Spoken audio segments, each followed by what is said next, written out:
In this video, I'll be showing you how to find the sum of an arithmetic sequence. So before I show you any formulas, I want to show you a pretty neat trick of where the formula came about.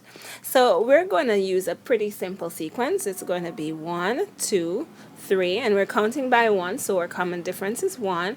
And I'm going to go all the way up to 98, 99, and 100. So we're counting by ones the whole way through. So our first term, let's put that in the corner here. Our first term is just 1. Or nth term is 100. The number of terms is 100 that we're adding, and we're trying to find the sum. So we're trying to find S100. Okay. All right. So with that, we could type this into our calculator: 1 plus 2 plus 3 plus 4. But so much work. We could also, and I love this idea, pair up our numbers. So our first number plus our last number would be 101. We could do that again. Our second number and our second to last number, when you add them, you also get 101. Our third number and our third to last number, you get where this is going. You get 101. So how many 101s are there? Well, remember that the number of numbers is 100 in this case, which means that the number of pairs is half that. So the number of 101s is 100, or to be general, n over 2. There are 50 pairs of numbers. All right, so what do we do with the fact that there are 50 pairs? Well, there are 50 101s. And how can we get 101? How did we get 101? Well, we added our first number to our last number. That's the first time we got 101. We added the first term and the last term.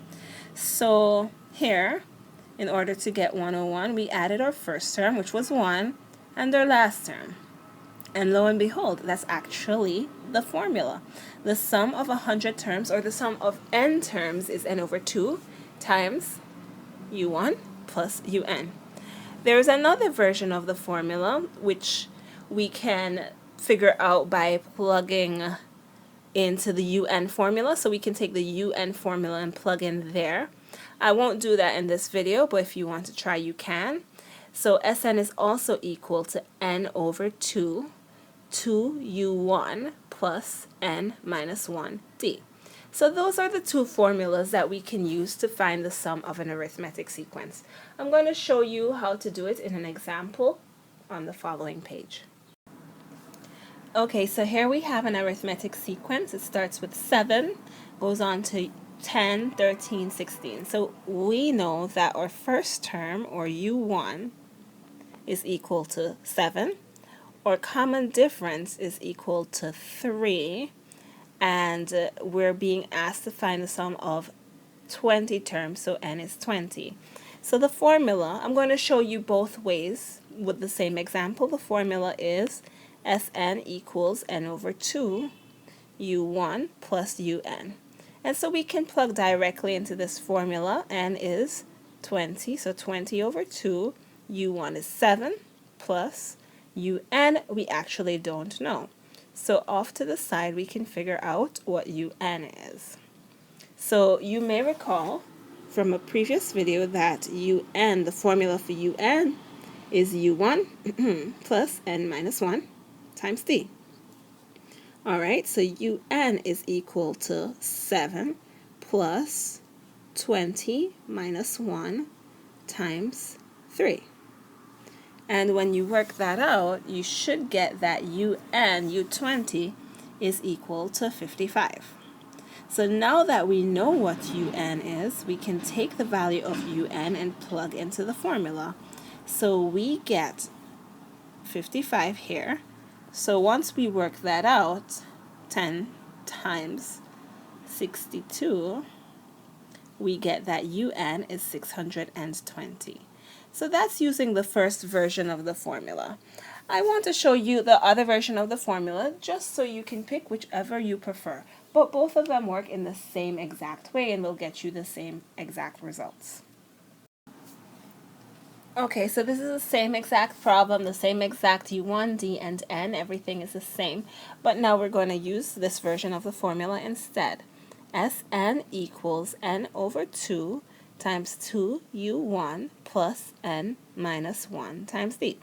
All right, so you may be asking, why on earth would you choose to use this formula, which looks so much more complicated than the other formula? Well, if you use this formula, you only have to plug into one formula. There's more room for error within all of this going on, but it's just one formula. Whereas if you use the other formula, you're going to have to do the question in 2 steps. Totally your preference, you decide. I'll show you how it works here. So we're being asked to find S20. So we have 20 over 2, 2 times u1, which is 7, plus n, which is 20, minus 1, times d, which is 3. Now, if you're plugging directly into your calculator, you do have to know where all the appropriate parentheses go. I believe if you plug what you see here as is, it should work out, and you should get 620. You can also do it with PEMDAS, parentheses, exponents, you know the whole deal. So try it out, see what you prefer, pick one, and run with it.